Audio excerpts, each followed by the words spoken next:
ಬೇರೆ ಅಂದರೆ ಕಲಬೆರಕೆ ಮಾಂಸ ಇದೆ ಅಂತ ನಮಗೆ ಮಾಹಿತಿ ಇತ್ತು. ಆ ಮಾಹಿತಿ ಮೇರೆಗೆ ನಾವು ಅಲ್ಲಿಗೆ ಬಂದಾಗ ಅಲ್ಲಿ ಈಗ ನಾವು ಬರೋದಕ್ಕೆ ಮುಂಚೆನೇ ಕೂಡ ಮಾಧ್ಯಮವೂ ಇತ್ತು, ಜೊತೆಯಲ್ಲಿ ಪೊಲೀಸ್ ಕೂಡ ಅಲ್ಲೇ ಇದ್ರು, ಹೊಯ್ಸಳದವರು. ನಾವು ಬಂದಾದಮೇಲೆ ಹೊಯ್ಸಳದವ್ರಿಗೆ ಸರ್ ಇದನ್ನು ಸೀಸ್ ಮಾಡ್ಕೊಳ್ಳಿ ಅಂತ ಕೇಳಿದಾಗ ನಾವು ಮಾಡೋದಕ್ಕಾಗೋದಿಲ್ಲಪ್ಪ 112ಗೆ ಫೋನ್ ಮಾಡಿ ಅಂತ ಹೇಳಿದ್ರು. ನಾವು 112ಗೆ ಫೋನ್ ಮಾಡಿದ್ದೀವಿ. 112 ಪೊಲೀಸ್ನವ್ರು ಬಂದಿದ್ದಾರೆ. ಅಲ್ಲಿ ಆ ಪ್ರಕ್ರಿಯೆ ನಡೀತಾ ಇರಬೇಕಾದ್ರೆ ಅಬ್ದುಲ್ ರಜಾಕ್ ಏಕಾಏಕಿ ಒಂದು 5-6 ಜನನ ಕರ್ಕೊಂಡು ಅಸೆಂಬ್ಲಿ ಆಗ್ತಾರೆ. ಅಲ್ಲಿವರೆಗೂ ಯಾವ ತೊಂದರೆಯೂ ಆಗಿರಲಿಲ್ಲ, ಗಲಾಟೆಯೂ ಆಗಿರಲಿಲ್ಲ. ಅಬ್ದುಲ್ ರಜಾಕ್ ಏಕಾಏಕಿ ಬಂದು ಈ ಮಾಂಸ ನಮ್ಮದು, ನಾವು ಓಪನ್ ಮಾಡೋಕ್ಕೆ ಬಿಡಲ್ಲ ಅಂತಾನೆ. ಯಾಕೆ ಬಿಡಲ್ಲ, ಅದರೊಳಗೆ ಏನಿದೆ ಅಂತ ಕೇಳ್ತೀವಿ. ನೋಡಿ, ಕಲಬೆರಕೆ ಮಾಂಸ ಇದೆ ಅಂತ ನಾವು ಈಗಾಗಲೇ ಹೇಳ್ತಾ ಇರೋದು. ಸರಿ, ಇಷ್ಟೆಲ್ಲ ಆದ್ಮೇಲೆ ಫುಡ್ ಇನ್ಸ್ಪೆಕ್ಟರ್ ಬಂದು ಅದೆಲ್ಲ ತಗೊಂಡು ಹೋಗ್ಬೇಕಾದ್ರೆ ನಾನು ಪೆನ್ ಡ್ರೈವ್ ಹಿಡ್ಕೊಂಡು, ಪೆನ್ ಡ್ರೈವ್ ನನ್ನ ಹತ್ರ ಇದೆ, ಈ ದಾಖಲೆ ನೀವೇನಾದ್ರೂ ಮುಚ್ಚುಮರೆ ಮಾಡಿದ್ರೆ, ಈ ತನಿಖೆಯನ್ನ ನೀವೇನಾದ್ರೂ ಸರ್ಕಾರದ ಪರವೋ ಅವನ ಪರನೋ ಯಾರೋ ಪರ ಎಲ್ಲ ಸೇರ್ಕೊಂಡು ಅಧಿಕಾರ ದುರ್ಬಳಕೆ ಮಾಡ್ಕೊಂಡು ಮಾಡಿದ್ರೆ ಅದಕ್ಕೆ ಬೇಕಾಗಿರೋ ದಾಖಲೆ ನನ್ನ ಹತ್ರ ಇದೆ, ನಾನು ಇದನ್ನ ಮತ್ತೆ ಮಾಧ್ಯಮದ ಮುಂದೆ ಇಡ್ತೀನಿ ಅಂತ ನಾನು ಬಹಿರಂಗವಾಗಿ ಹೇಳಿದೆ. ಅದಾದ ಸೆಕೆಂಡಿಗೆ ನನ್ನನ್ನು ಎತ್ತಿ ಪೊಲೀಸರು ತಮ್ಮ ವ್ಯಾನಿಗೆ ತುಂಬಿಕೊಂಡ್ರು. ಅಲ್ಲಿಂದ ಸೀದಾ ತಗೊಂಡೋಗಿ ನನ್ನ ಕಾಲು ಆಲ್ರೆಡಿ ಪೆಟ್ಟಾಗಿದೆ, ನನ್ನನ್ನು ಸೀದಾ ಕಾಟನ್ಪೇಟೆ ಪೊಲೀಸ್ ಸ್ಟೇಷನಿಗೆ ಕರ್ಕೊಂಡೋಗಿ ನನ್ನ ಕೈಲಿ ಕಾಲು ಮರ ಹಿಡ್ದಂಗಾಗಿತ್ತು, ಎಡಗಾಲು ಸಂಪೂರ್ಣವಾಗಿ ವಾಕ್ ಮಾಡೋಕ್ಕೆ ಆಗ್ತಿರ್ಲಿಲ್ಲ. ಸರ್, ನನ್ನ ಕೈಲಿ ನಡೆಯೋಕ್ಕಾಗ್ತಿಲ್ಲ ಅಂತ ಅಂದೆ. ನಾಟಕ ಆಡಬೇಡ ಸೂ ಮಗನೆ ಅಂತ ಹೇಳಿ ಇಳಿದು ನನ್ನ ಎಳ್ಕೊಂಡು ಹೋಗಿದ್ದು. ಸರ್, ಲಿಟ್ರಲಿ ನನ್ನ ಎಳ್ಕೊಂಡು ಹೋಗಿದ್ದಾರೆ, ಕರ್ಕೊಂಡಲ್ಲ, ಎಳ್ಕೊಂಡೋಗಿ ಲೆಫ್ಟ್ ಸೈಡಲ್ಲಿ ರೈಟ್ ಸೈಡಿಗೆ ಪಕ್ಕಕ್ಕೆ ಒಂದು ಕೋಣೆ ಇದೆ, ಅದರೊಳಗೆ ಅದನ್ನು ಹಾಕ್ಕೊಂಡು ಎದ್ದೋಳು ಮೇಲೆ ಅಂದರು. ಸರ್, ನನ್ನ ಕಾಲು ಮರಗಟ್ಟಿದೆ, ಮಳೇಲಿ ನೆಂದಿದ್ದೆ, ಕಾಲು ಹಿಡ್ಕೊಳ್ಳುತ್ತಲ್ಲ ಆ ರೀತಿ ಹಿಡ್ಕೊಂಡು ಮರಗಟ್ಟಿದೆ, ಇದು ನನ್ನ ಕಾಲಿಗೆ ಮೊದಲೇ ನರ ಏಟಾಗಿದೆ, ಅದು ಫ್ರ್ಯಾಕ್ಚರ್ ಆಗಿದೆ, ಹಾಗಾಗಿ ನಿಂತ್ಕೊಳ್ಳೋಕೆ ಆಗ್ತಿಲ್ಲ ಸರ್ ಅಂತ ಅಂದೆ.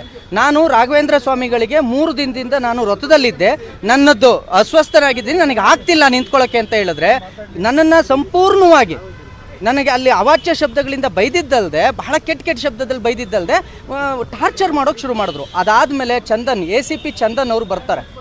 ACP ಚಂದನ್ ಅವರು ಬಂದು, ಏನ್ರಿ ಅವನನ್ನು ಮಲಗಿಸಿದ್ದೀರಾ, ಬೋಳಿ ಮಗನ ಎಬ್ರಿಸ್ರಿ ಅಂತಾರೆ. ಇವರೆಲ್ಲರೂ ಸರ್ ಪುನೀತ್ ಸರ್ ಎದಳಿ ಸರ್, ಪುನೀತ್ ಸರ್ ಎದಳಿ ಸರ್ ಅಂದರೆ ಏನ್ರಿ ಅವನೊಂದು ಸರ್ ಅಂದ್ಕೊಂಡು, ಅವನಿಗೇನ್ರಿ ನೀವು ಇದು ಮಾಡೋದು, ಎದ್ನಿಲ್ಸ್ರಿ ಆ ಬೋಳಿ ಮಗನ ಅಂತ ಹೇಳ್ಬಿಟ್ಟು ಎದಳ್ರಿ ಅಂತಾರೆ. ನಾನು ಎದಳಕ್ಕೆ ಆಗ್ತಿಲ್ಲ ಅಂತ ಅಂದಾಗ ನನಗೆ ಗೊತ್ತು ಹೆಂಗೆ ಎದುರಿಸೋದು ಅಂತೇಳಿ ಲಾಠಿ ತೊಗೊಂಡು ನನಗೆ 8 ಏಟುಗಳನ್ನು ಹೊಡಿತಾರೆ ಸರ್, 8 ಏಟುಗಳನ್ನು ಹೊಡಿತಾರೆ. ಅದಾದಮೇಲೂ ಕೂಡ ನನಗೆ ಎದಳಕ್ಕಾಗಲೇ ಇಲ್ಲ.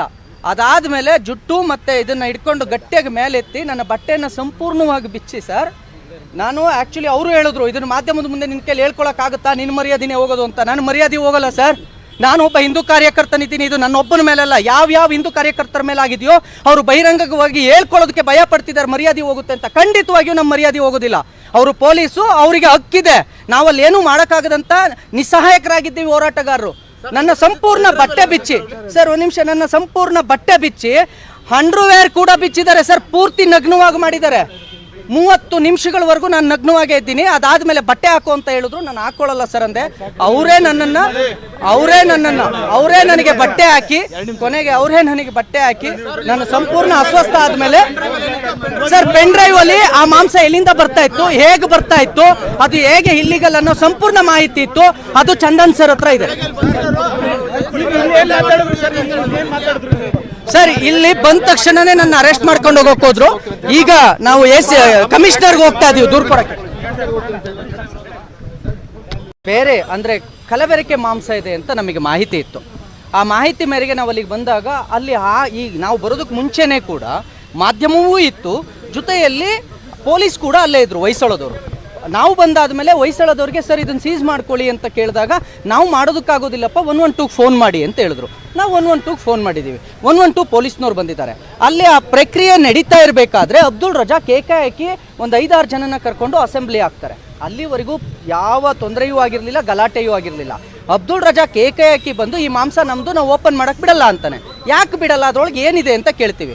ನೋಡಿ, ಕಲಬೆರಕೆ ಮಾಂಸ ಇದೆ ಅಂತ ನಾವು ಈಗಾಗಲೇ ಹೇಳ್ತಾ ಇರೋದು.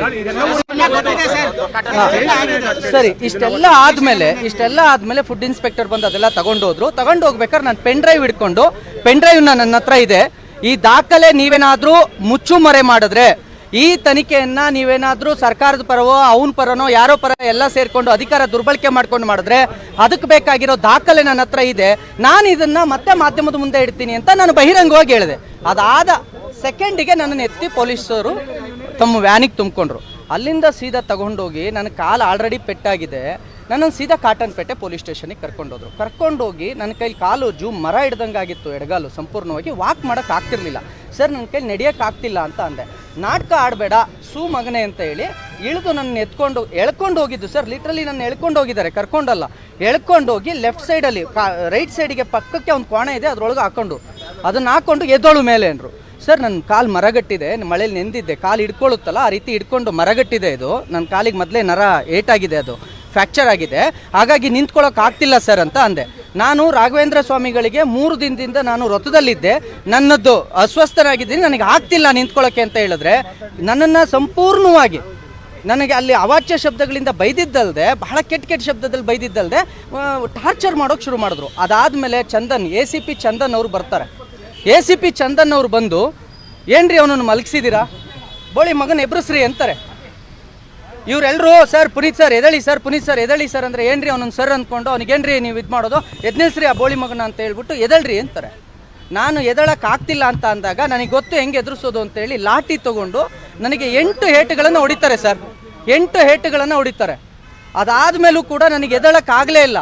ಅದಾದಮೇಲೆ ಜುಟ್ಟು ಮತ್ತು ಇದನ್ನು ಹಿಡ್ಕೊಂಡು ಗಟ್ಟಿಯಾಗಿ ಮೇಲೆತ್ತಿ ನನ್ನ ಬಟ್ಟೆಯನ್ನು ಸಂಪೂರ್ಣವಾಗಿ ಬಿಚ್ಚಿ ಸರ್, ನಾನು ಆ್ಯಕ್ಚುಲಿ ಅವರು ಹೇಳಿದ್ರು ಇದನ್ನು ಮಾಧ್ಯಮದ ಮುಂದೆ ನಿನ್ನ ಕೈಲಿ ಹೇಳ್ಕೊಳಕ್ಕಾಗುತ್ತಾ, ನಿನ್ನ ಮರ್ಯಾದೆನೇ ಹೋಗೋದು ಅಂತ. ನಾನು ಮರ್ಯಾದೆ ಹೋಗಲ್ಲ ಸರ್, ನಾನು ಒಬ್ಬ ಹಿಂದೂ ಕಾರ್ಯಕರ್ತನಿದ್ದೀನಿ. ಇದು ನನ್ನೊಬ್ಬನ ಮೇಲಲ್ಲ, ಯಾವ ಹಿಂದೂ ಕಾರ್ಯಕರ್ತರ ಮೇಲೆ ಆಗಿದೆಯೋ ಅವರು ಬಹಿರಂಗವಾಗಿ ಹೇಳ್ಕೊಳ್ಳೋದಕ್ಕೆ ಭಯ ಪಡ್ತಿದ್ದಾರೆ ಮರ್ಯಾದೆ ಹೋಗುತ್ತೆ ಅಂತ. ಖಂಡಿತವಾಗಿಯೂ ನಮ್ಮ ಮರ್ಯಾದೆ ಹೋಗೋದಿಲ್ಲ. ಅವರು ಪೊಲೀಸು, ಅವರಿಗೆ ಹಕ್ಕಿದೆ, ನಾವಲ್ಲಿ ಏನೂ ಮಾಡೋಕ್ಕಾಗದಂಥ ನಿಸ್ಸಹಾಯಕರಾಗಿದ್ದೀವಿ ಹೋರಾಟಗಾರರು.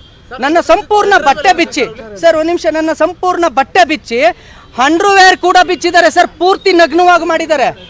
30 ನಿಮಿಷಗಳವರೆಗೂ ನಾನು ನಗ್ನವಾಗೇ ಇದ್ದೀನಿ. ಅದಾದಮೇಲೆ ಬಟ್ಟೆ ಹಾಕು ಅಂತ ಹೇಳಿದ್ರು, ನಾನು ಹಾಕೊಳ್ಳಲ್ಲ ಸರ್ ಅಂದೆ. ಅವರೇ ನನಗೆ ಬಟ್ಟೆ ಹಾಕಿ, ಕೊನೆಗೆ ಅವರೇ ನನಗೆ ಬಟ್ಟೆ ಹಾಕಿ ನಾನು ಸಂಪೂರ್ಣ ಅಸ್ವಸ್ಥ ಆದಮೇಲೆ ಸರ್ ಪೆನ್ ಡ್ರೈವ್ ಅಲ್ಲಿ ಆ ಮಾಂಸ ಎಲ್ಲಿಂದ ಬರ್ತಾ ಇತ್ತು, ಹೇಗೆ ಬರ್ತಾ ಇತ್ತು, ಅದು ಹೇಗೆ ಇಲ್ಲಿಗಲ್ ಅನ್ನೋ ಸಂಪೂರ್ಣ ಮಾಹಿತಿ ಇತ್ತು. ಅದು ಚಂದನ್ ಸರ್ ಹತ್ರ ಇದೆ ಸರ್. ಇಲ್ಲಿ ಬಂದ ತಕ್ಷಣನೇ ನನ್ನ ಅರೆಸ್ಟ್ ಮಾಡ್ಕೊಂಡು ಹೋಗೋಕೆ ಹೋದ್ರು. ಈಗ ನಾವು ಕಮಿಷನರ್ಗೆ ಹೋಗ್ತಾ ಇದೀವಿ ದೂರ ಕೊಡಕ್ಕೆ.